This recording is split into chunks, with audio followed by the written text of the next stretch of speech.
Assalamualaikum warahmatullahi wabarakatuh. Materi hari ini tentang Madura Factor.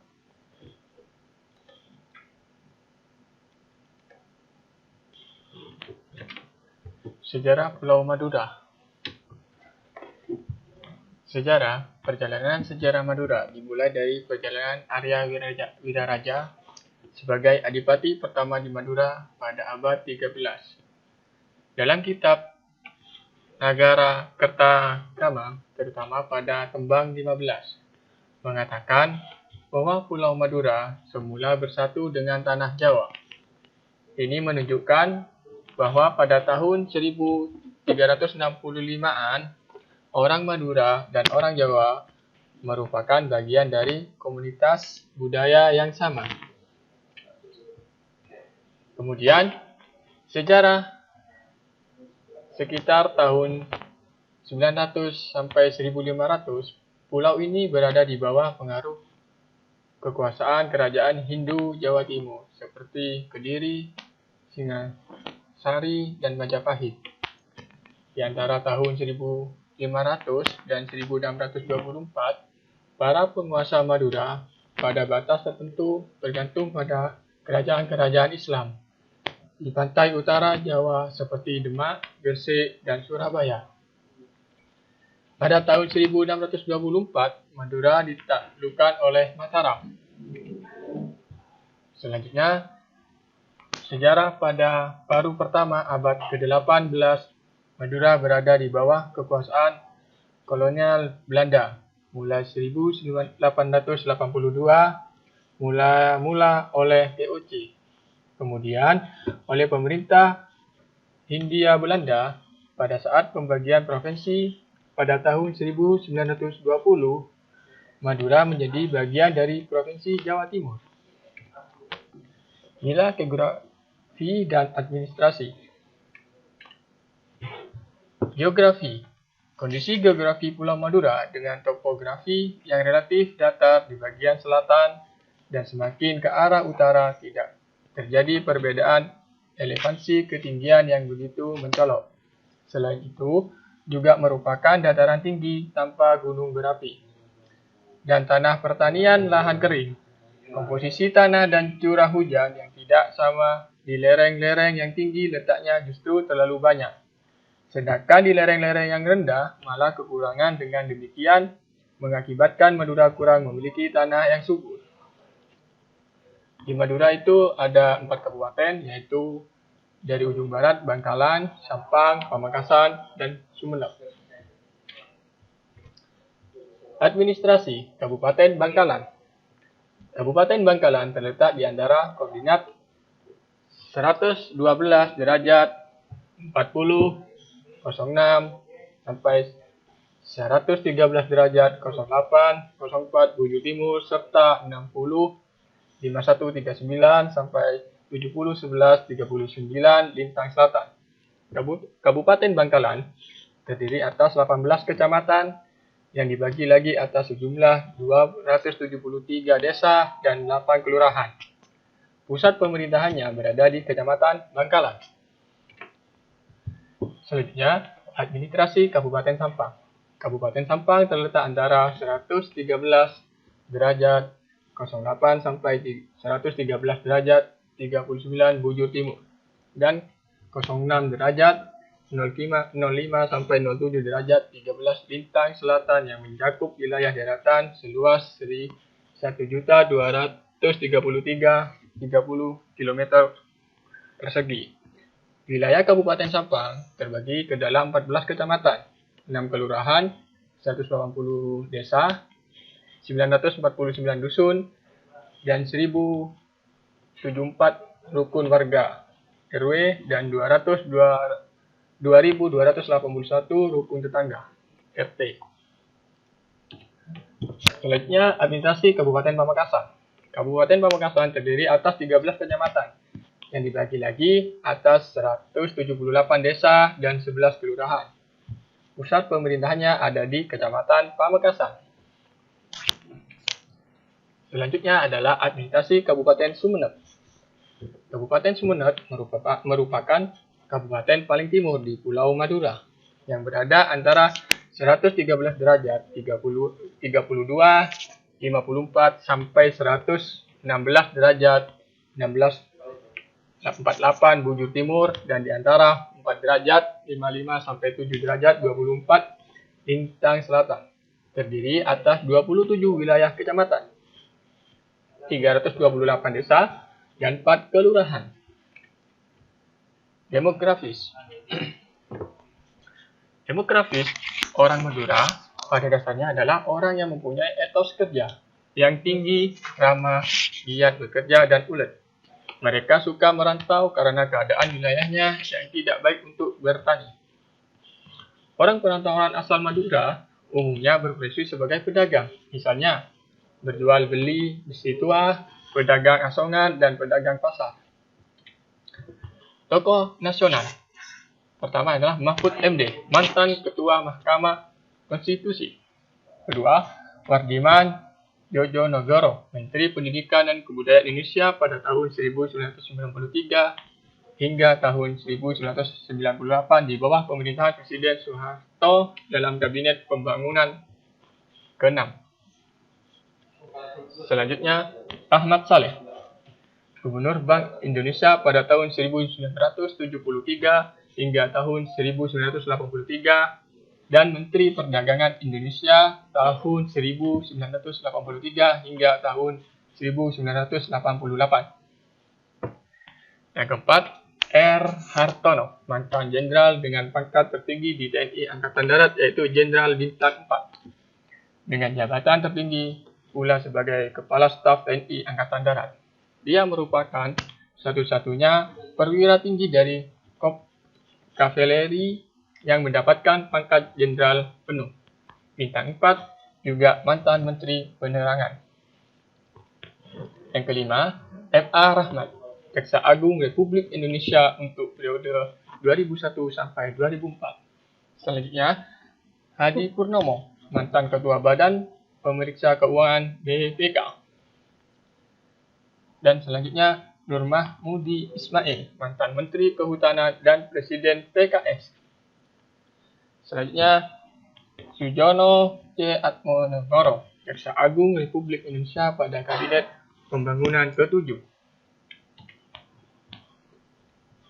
Herman Widiananda, mantan Wakil Ketua Badan Pemeriksa Keuangan periode 2009 sampai 2011. Selanjutnya, Banu Rusman Atro Somitro, Kepala Kepolisian Negara Republik Indonesia periode 1993 sampai 1996. Selanjutnya, Hanafi Asnan, mantan Kepala Staf TNI Angkatan Udara.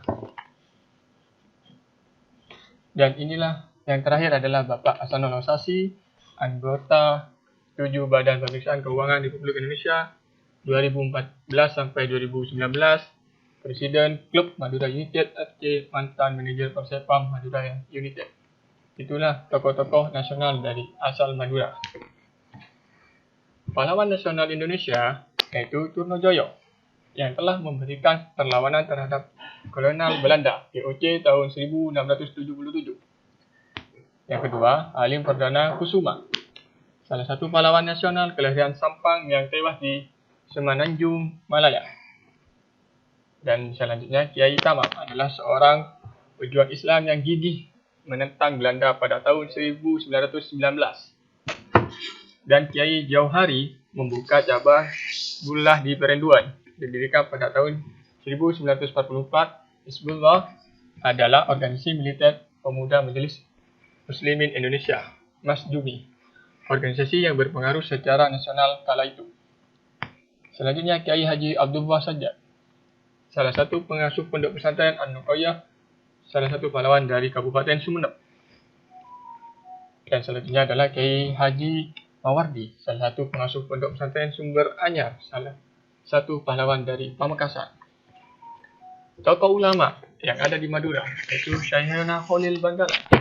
Selanjutnya Kiai Haji Bahauddin Mundari dan Kiai Haji Abdul Majid Atabata dan Kiai Muhammad Ilyas Guluk-Guluk dan Kiai Abdul Hamid Fakir Banyuanyar dan Kiai Haji M. Dinjani Jauhari Dan selanjutnya Kiai Haji Muhammad Idris Jauhari. Dan yang terakhir yaitu Kiai Jufri Marzuki Sumber Batu, dianugerahi gelar Al-Syahidul Qadir oleh PBNU. Budaya sosial. Budaya sosial yaitu harga diri juga paling penting dalam kehidupan orang Madura. Mereka memiliki sebuah peribahasa lebih bagus pote tolang, tempeng pote mata. Artinya, lebih baik mati putih tulang daripada malu putih mata. Sifatnya yang seperti ini melahirkan tradisi carok pada masyarakat Madura. Tetapi tradisi lambat laun melemah seiring dengan terdidiknya kaum muda di pelosok desa. Dahulu mereka memakai kekuatan emosional dan tenaga ajar. Tetapi kini mereka lebih arif dalam menyikapi berbagai persoalan yang ada. Kedua, budayanya sosial ada perbedaan antara Madura Timur, Sumeneb dan Pamekasan dengan Madura Barat, Sampang dan Bangkalan. Orang Madura Timur dikenal lebih halus baik dari sikap, bahasa, dan tata krama daripada orang Madura Barat. Butuh rujukan, orang Madura Barat lebih banyak merantau daripada Madura Timur. Butuh rujukan, hal ini disebabkan Madura Barat lebih gersang daripada Madura Timur yang dikenal lebih subur. Bahasa Madura. Bahasa Madura. Bahasa merupakan kunci pokok bagi kehidupan manusia di dunia untuk saling berinteraksi dengan sesama. Bahasa Madura adalah bahasa yang digunakan suku Madura dan mempunyai penutur kurang lebih 14 juta orang dan terpusat di Pulau Madura. Dialek yang dijadikan acuan standar bahasa Madura adalah dialek Sumeneb, karena Sumeneb pada masa lalu merupakan pusat kerajaan dan kebudayaan Madura. Sedangkan dialek lainnya merupakan dialek rural yang lambat laun tercampur seiring dengan mobilisasi yang terjadi di kalangan masyarakat Madura. Bahasa Madura sendiri merupakan cabang dari bahasa Austronesia Ranting, Melayu Polinesia, dan hampir mempunyai persamaan dengan bahasa daerah lain di Indonesia, serta banyak dipengaruhi bahasa Jawa, Melayu, Bugis, dan Tionghoa. Inilah adalah huruf abjad. Di sini adalah huruf A, ada nama, ada huruf, ada nama, ada huruf, ada nama. Di mana orang Madura membacanya A, G, S, B, C, D, E, F, G, H, I. Itulah salah satu contoh huruf abjadnya. Huruf vokal. Huruf vokal A, I, U, O. Pada awalnya, di sini adalah contoh pemakaian di dalam kata. Pada awal, di tengah, pada akhir. A, alos, halus, apoy, api. Di tengah, pasar, abes, lihat. Pada akhir, salah, baba, bawah. Contoh dari I, apa, artinya ayah, la, jangan. Di tengah, neser, kasihan, sek, sesak. I, iya, ya. Biru adalah hijau, ratib adalah cantik. Pada akhiran, mandi, mujarab. Huruf konsonan. Huruf konsonan ini terdapat dari B, C, D, D, F, G, H, J, K, L, M, N, P. Contoh pemakaian di dalam kata pada awal, di tengah, pada akhir. B, contoh awalnya bara, yaitu bengkak. Lobar, yaitu usal. Sebab adalah sebab. Kemudian saya pakai huruf C. Pada awalnya cangkem adalah dagu. Moncat, pada di tengah disebut dengan terbit. Loncak, itu artinya loncat. Saya pakai contoh D. Dumeng, artinya adalah bodoh. Badal, artinya wakil. Moret, artinya murid. Saya pakai contoh lagi, yaitu pada konsonan F. Fakir, yaitulah fakir. Pada di tengah yaitu kafan disebut kafan. Pada akhiran wakaf disebut dengan wakaf. Itulah salah satu contoh huruf konsonan. Di sini ada Q, R, S, T, V, W, Y, Z. Itu lanjutan dari huruf konsonan. Kita pakai dengan Quran, yaitu Quran, huruf kon adalah furqan. Kalau kita pakai huruf konsonan R, Rami, yaitu artinya ramai. Sare, artinya itu cari. Kasor adalah kasur. Selanjutnya saya pakai contoh T. Tekos adalah tikus. Mata artinya adalah mentah. Seset adalah capung. Huruf diftong. Di sini ada huruf diftong. Huruf konsonannya I, oi, ui. Pada awalnya saya rasa tidak ada, tapi di tengah ada. Nyai-nyai, yaitu lembek. Loi-loi, artinya penat, tidak bertenaga. Selanjutnya pada akhiran tapai, tapi, labai, benang, kompoi adalah cucu. Sekian, terima kasih untuk presentasi moderator. Kurang lebihnya mohon maaf. Waalaikumsalam warahmatullahi wabarakatuh.